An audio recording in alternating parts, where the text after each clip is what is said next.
السلام علیکم ناظرین کرام۔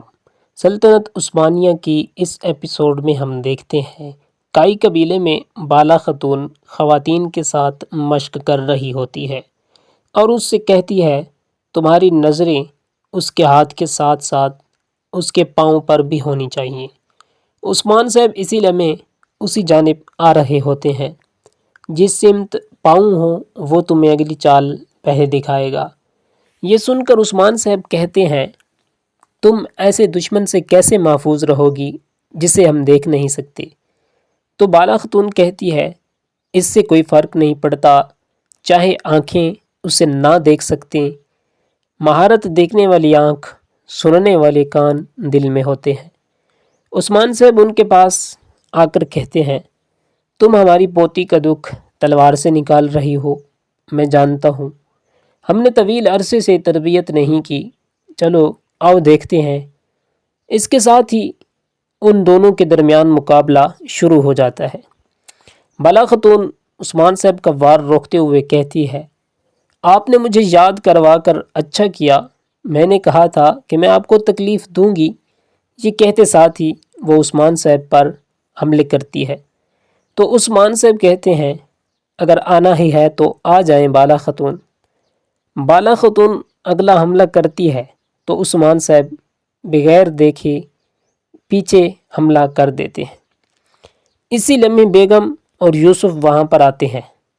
ان کی حالت دیکھ کر عثمان سے پوچھتے ہیں بیگم خاتون یہ کیا حال بنایا ہوا ہے؟ جواب میں بیگم خاتون کہتی ہیں کہ کرادین قلعہ عثمان صاحب بارود سے جل گیا اور محل جہنم میں بدل گیا۔ عثمان صاحب غصے سے پوچھتے ہیں کیسے، یہ کس نے کیا؟ تو یوسف کہتا ہے کافروں نے حضور، ایسا لگتا ہے کہ کسی خفیہ سرنگ میں چھپے تھے اور صحیح وقت کا انتظار کر رہے تھے۔ عثمان صاحب کہتے ہیں اچھا آپ کو کچھ یاد ہے میں نے تم سے کیا کہا تھا؟ بیگم خاتون میں نے تم سے کہا تھا کہ صبح سب سے پہلے اپنے سپاہیوں کو ساتھ لے کر کرادین جاؤ، وہاں حفاظتی اقدامات کرو، کیا میں نے نہیں کہا تھا؟ تم نے کیا کیا؟ تو بالا خاتون کہتی ہے کہ قبیلے میں وقت گزار کر حضل خاتون کو دی جانے والی سزا دیکھنا چاہتی تھی۔ یہ سن کر عثمان صاحب کہتے ہیں پھر آپ اپنی سزا کا اب انتظار کریں۔ یہ کہتے ساتھ ہی عثمان صاحب غصے میں آگے بڑھ جاتے ہیں۔ یوسف اور بیگم خاتون بہت غمگین ہوتے ہیں۔ ناظرین اس کے بعد ہم دیکھتے ہیں کہ کراسے صاحب اور لوکاس آگے بڑھ رہے ہوتے ہیں اور وہ نہر کے اوپر ایک پل تعمیر کر رہے ہوتے ہیں۔ لوکاس کہتا ہے میں سمجھ نہیں پایا کہ تم یہاں کیوں ملنا چاہتے ہو؟ تو کراسے کہتا ہے امانت عثمان صاحب نے لے لی اور معافی مانگنے کے لیے تم نے مجھ سے پوچھا، یہ کفالت کے طور پر کیا چاہتا ہوں؟ تو سنو، میں یہ پل چاہتا ہوں۔ لوکاس ہنستے ہوئے کہتا ہے کراسے صاحب آپ یہ کیا چاہتے ہیں؟ ایک پل؟ ہاں، آپ پہلے ہی دریا پر غالب ہیں اور اب آپ میری زمینوں میں سے پل چاہتے ہیں۔ آپ کے جہاز آسمان میں نہیں تیریں گے، میں معافی چاہتا ہوں، لیکن اتنا ہی نہیں، میں آپ کو زمین کا ایک ٹکڑا بھی نہیں دوں گا۔ سردار کراسے کہتا ہے تم اپنی زمین رکھ سکتے ہو، بس مجھے نہر کے دو کناروں کو ملانے کے لیے یہ پل استعمال کرنے کی اجازت دو۔ پل کے نیچے سپاہی سنگور ان کی باتیں سن رہا ہوتا ہے۔ کراسے مزید کہتا ہے تمام سرداران میں سے میں دریا کا حاکم بننا چاہتا ہوں، لیکن زمینی تجارت کو عثمان صاحب سنبھالتے ہیں، اگر تم میرے تمام تاجروں کو اس پل کو استعمال کرنے کی اجازت دو گے۔ تو لوکاس اس کی بات کاٹتے ہوئے کہتا ہے تاجر راستہ چھوٹا ہونے کی وجہ سے عثمان کی زمینوں کو چھوڑ کر آپ کی زمینوں کا استعمال شروع کر دیں گے۔ یہ سن کر کراسی کہتا ہے بالکل، اسی طرح عثمان کے خزانے کو نقصان پہنچے گا اور میرا خزانہ بڑھنا شروع ہو جائے گا۔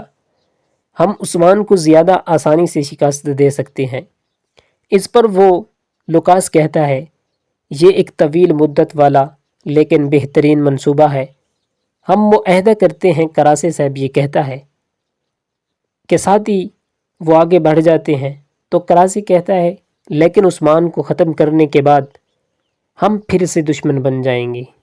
جواب میں لوکاس کہتا ہے، بغیر کسی شک کے کل سامان کی ترسیل کے ساتھ ایک دوست آئے گا جس پر مجھے واقعی بھروسہ ہے۔